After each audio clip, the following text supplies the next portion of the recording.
Okay guys, welcome back sa ating channel. Siyempre, PC Basic Tips.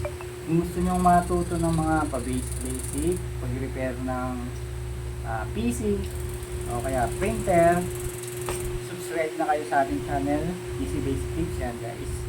Okay, ngayon bumili nga pala kami uli ng brand new Epson. Ang ano nga pala nito, ang binili namin ngayong Epson guys ay Epson L3250. L3250. Kung naalala nyo, bumili rin tayo ng brand new Epson L3210 naman guys. Okay?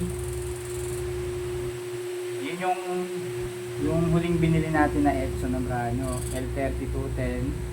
Ngayon, nahingi na ng mga bata. Ayan, nahingi na ng mga anak ko yung L3210.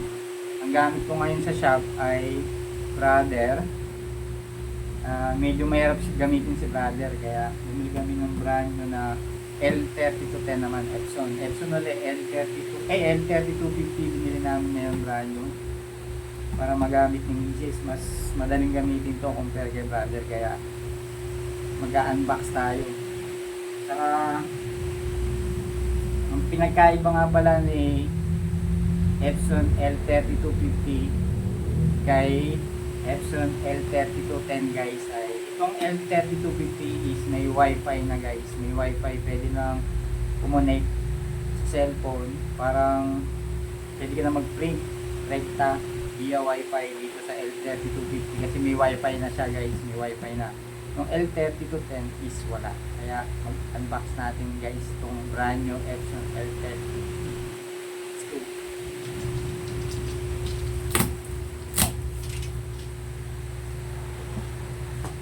Ayan, kanina lang namin binili to sa Walter.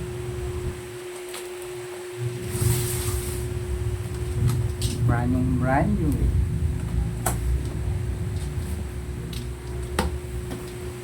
Yes. Ibabak cam ko yung camera guys para ma-focus tayo dito. Okay guys, ito yung ating brand new Epson L3250. Yan. L3250, ito yung may wifi guys. Tandaan nyo yung pag bumili kayo ng Epson L3210, walang wifi yung L3210, walang wifi. L3250 may wifi. Pero same lang sila, halos parehas lang sila ng itsura. Yung wifi lang pinagkaiba guys. Ito may wifi. Siyempre pag brand new, anong makakasama ng brand new guys? Eto, ano yata ito? Manual. Hindi ko lang alam kung may kasamang CD. May kasamang CD installation to para sa PC. Diba? I-install pa natin sa PC yan. Bali yan kasama. Tapos siyempre cable nya.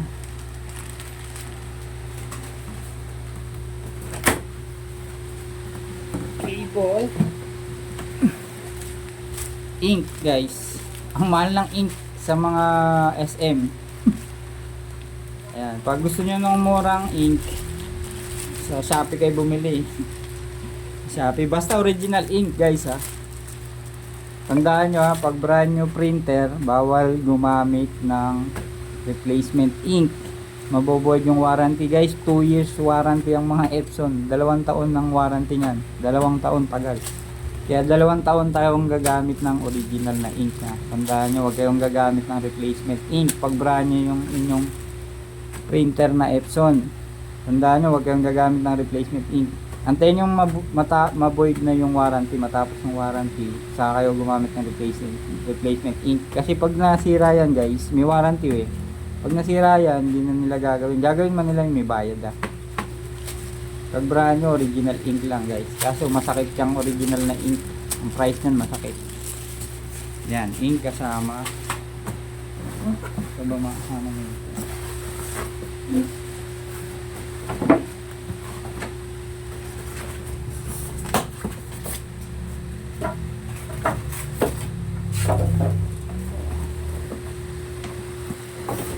Yan.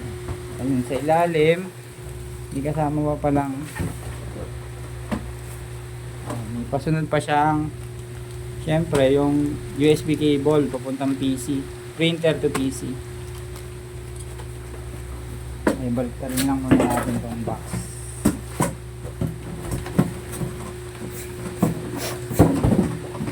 Okay, kung tatanungin nyo kung magkano to, ang price nya guys ay 10,349, parang ganun. 10,349 ang brand new nito guys sa mga SM o Walter Robinson. Yan, brand new. Yan. Ito yung ating brand new Epson L3250 EcoTank. Yan, brand new yun guys. 10,349 yata kanina lang nga yung binili pero hindi ako sure, pero 10,349 parang mga ganun. Okay, ano pinagkaiba? Kung naka L3210 kayo guys, parehas na parehas. Bukod sa pangalan, ang pinagkaiba yun, no? May wifi siya guys. Wifi. Yung L3210 walang wifi. Okay. Okay, pero maganda gamitin yung L3210 guys. Maganda. Okay, pang 7 printer na yata natin yan. Itong huli. Guys, bakit ako bumibili ng iba't ibang line ng printer? Kasi more tutorial tayo. Kailangan pag-aralan ko mga system nila, 'di ba? Para pag may nagloko, ma-i-share ko agad sa inyo. 'Di ba? Unang printer ko ay L120, L360. Tapos bumili rin tayo ng HP na di cartridge. Pinag-aralan lang natin yung brand new yun guys, yung HP na di cartridge, brand new yun, binili, pinag-aralan natin yan. Alam ko, nakagawa na rin tayo ng mga video doon tungkol sa the cartridge. Okay, tapos nagano tayo, ang sumunod L5190. Meron din tayong brother L3210, yan nga yung huli. Saka itong bago L3250 with wifi. Yung L3210 walang wifi, pinagkaiba lang nila, ito may wifi. Pero itsura same lang. Kaparehas lang ng L3210 yan. Bilangan natin kung nakakailan na ako guys. Epson L120, Epson L360, HP na di cartridge. Okay, L5190, brother L3210, Epson L3250. Pito nga guys, pampitong printer na natin to guys. Ito, pero ang maganda sa mga printer, bumababa. Ito 10,349 lang ang brand new nito guys. Ayan, yan lang, unboxing lang naman. Ayan, kung naka L3210 kayo, Epson L3210, pinagkaiba lang ni L3250 is wifi. Walang wifi si L3210. L3250 is merong wifi. Ayan, wifi.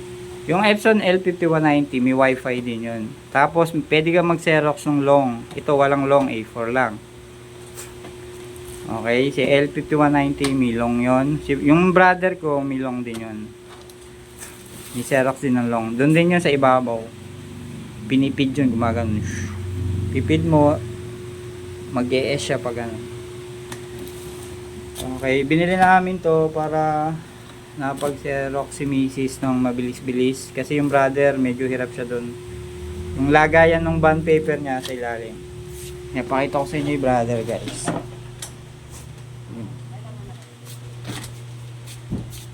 Brother. Ito ilagay niya ng bond paper sa ilalim. Okay, tapos ay inyong L5190. Diba? Tapos yung ibang mga printer, nilet go na natin. Ibang mga printer na nabanggit ko kanina is wala na sa atin. Kumbaga, binenta na natin yun. Kailangan mag-move on tayo sa mga bagong line ng printer na bibili natin sa mga susunod na panahon. Nakakita ko Canon. Susunod tatry natin Canon. Kaya kayong mga naka-Canon printer, tayo nyo pag bumili ko nun, pag-aaralan din natin yung Canon na brand new na bibili natin. Okay, inulitin ko lang pasunod ng mga brand new. Pag bumili kayo brand new printer, ano mga pasunod? Siyempre original ink. Pero ang cable, uy, saka USB cable. Yan lang guys. At yung mga naglalaro na sa shop, ayan, no? Okay, end video na tayo. Abangan nyo guys kung ano susunod. Magpa-follow up video ako dito kung about dito sa Epson L3250. Okay guys, salamat. Ganda.